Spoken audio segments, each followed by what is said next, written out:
We all learned very early in our careers as medical scientists that stories do not trump science. You don't know the risks, you don't know the benefits without studies. And although I am 1000% with you, I am a big believer, before acupuncture was shown to be an effective treatment for many different types of pain, I said, you know what? What a great thing to try, because you know you're doing no harm. The Hippocratic Oath, right? What a great thing to do. Let's try things that we know aren't doing harm, even if we can't prove yet that it's beneficial, because it does no harm. But when you're injecting people's bloodstreams with hydrogen peroxide, that can do harm, and that's where my issue is with you. And plus, reading about how much people charge for these treatments, it's snake oil. And so we have no proof that it works. It could be harmful. We're charging people money. We're selling them a lie. That, to me, is bad medicine. And so as much as I actually think you probably do have good intentions and are a very nice individual and want to do best for your patients, do you tell them that? Do you say this is essentially snake oil? Because I believe in placebo effect. I believe in treating people and giving them hope, but you're injecting, I'm sorry, you're injecting hydrogen peroxide into people's bloodstreams with no proof that it works. Peroxide it's cytotoxic. exactly, is cytotoxic. They make bombs out of it. When it's converted to the oxygen that supposedly benefits people, there are situations where the blood gets saturated, and then those air bubbles, those gas bubbles with oxygen, become emboli. That's how people die. How many people die in the US every year from FDA-approved prescription drugs that are properly prescribed? I'm not talking misprescribed, I'm talking properly prescribed. Over 100,000. That's a conservative estimate. That's 2,000 people every week in the US that die from FDA-approved prescription drugs, okay?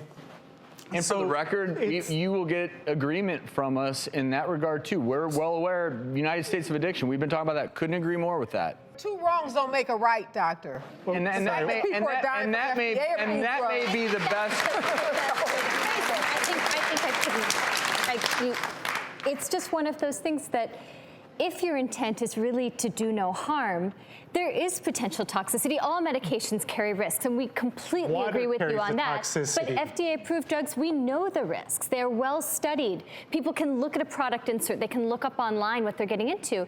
And I think my big concern about this is if this was a reasonable thing to do, like acupuncture, there would be science coming out about it. People would be studying it. You'd see randomized controlled trials. And I don't see any of that coming to light. What pharmaceutical company is going to spend millions of dollars doing a well-documented study on something they can't patent? If this is something that you're going to provide and you believe in it, and you said to me, well, Dr. Travis, here's what's going on. I'm having people come in. I'm actually starting my own trial, and I'm going to create data. And you wanted to do that, then I would actually stand up here and applaud you, because then your patients would come in, they would sign a waiver knowing that they're getting an experimental treatment with no proven benefit, potential risks, and then they sign a form that says these are potential risks, emboli, et cetera, no proven benefit, and then you start your own trial. That, to me, is the part. When patients, and look, we talked about this earlier, when patients are receiving treatments and they are expecting one thing but they're getting another, that's my issue. But I'm with you. You can't say that something doesn't work without studies. I'm with you, okay?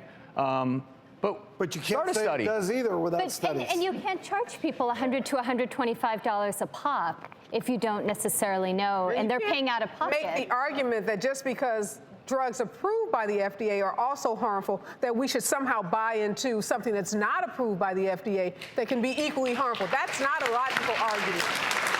You actually seem like you probably have a really great bedside manner, and I'm actually thankful that you have a conversation with your patients. And if people seek you out for this treatment and they have informed themselves, read all the risks, the benefits, again, I'm not one to sit here and tell you, you can't do this. I actually do applaud you for coming here today and giving your side of the story. And the one thing I would say is any practitioner out there who provides this treatment, do some studies, and you can start doing a study tomorrow. Help set me up with somebody. I'd love to do a study. Well, I'm not going to provide this treatment because I think it's snake oil, and I think I'm not interested. Let's do a study and find out. Let's do a study and find out. I want to know. I want to know. Profoundly, I want to know.